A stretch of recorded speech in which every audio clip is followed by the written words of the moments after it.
Perkenalkan, nama saya Stefanus Sigit Dwi Prasetyo. Saya berasal dari Paroki Melati, Sleman, Yogyakarta. Ya, alasan saya menekuni dunia bisnis ya. Pertama, tentu karena tingkat fleksibilitas yang tinggi ya. Jam kerja ya, tempat kerja ya, atau mungkin lamanya bekerja ya, sehingga dengan tingkat fleksibilitas yang tinggi tersebut saya menjadi termotivasi untuk terus berada di dunia bisnis ya.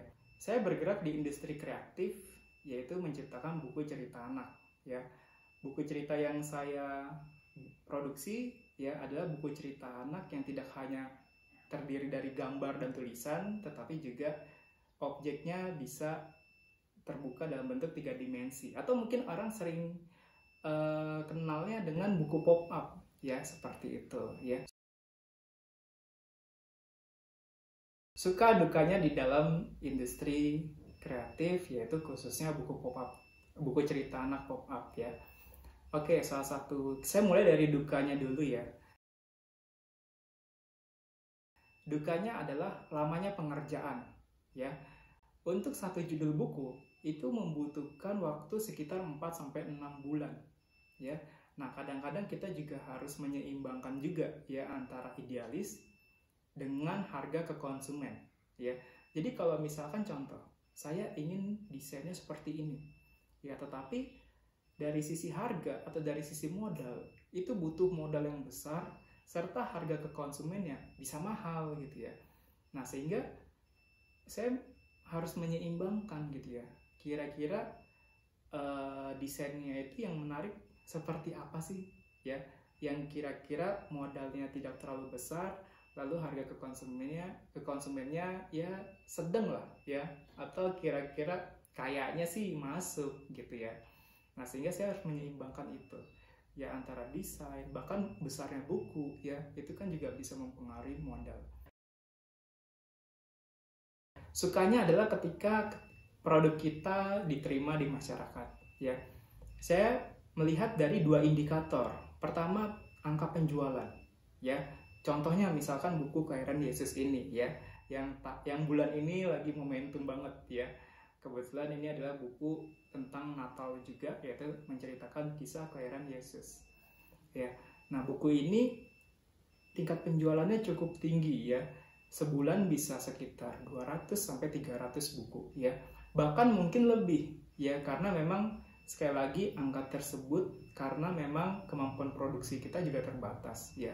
Mungkin kalau misalkan angka produksi kita lebih tinggi ya, mungkin bisa aja lebih banyak lagi yang terjual. Respon dari anak-anak yang dikasih buku ini gitu ya, banyak orang tua atau om-om ya yang memberi hadiah ini kepada keponakannya, itu juga menceritakan ya, ketika anaknya menerima ya, atau keponakannya menerima, pas dibuka ya, mereka itu kayak surprise ya, ini bukunya kok bisa seperti ini ya.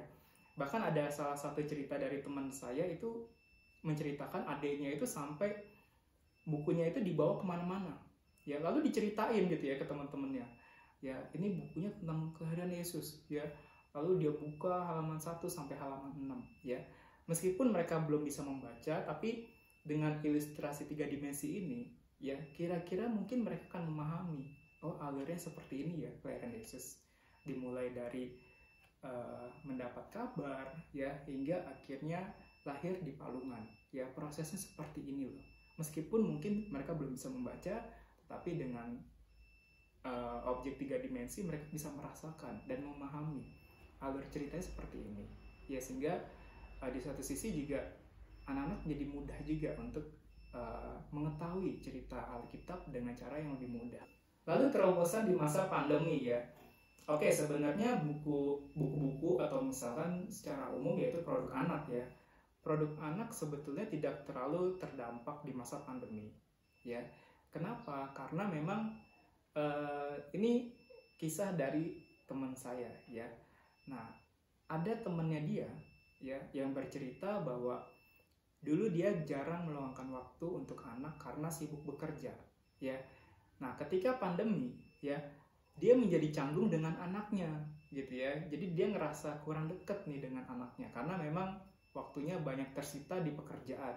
Nah, sehingga dia berusaha untuk mencari kira-kira media apa ya yang bisa dia gunakan untuk berkomunikasi dengan anak, ya.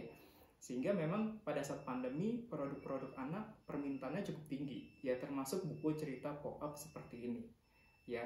Sehingga memang di masa pandemi kemarin terobosannya tidak terlalu banyak berubah dari cara-cara kita seperti sebelumnya, ya. Sehingga saya lebih banyak promosi seperti biasa aja, seperti itu.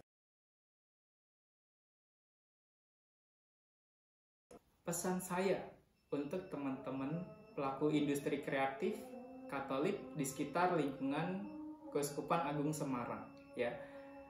Temukanlah bisnis yang Anda cintai, ya. Bisnis yang betul-betul ingin Anda geluti, ya.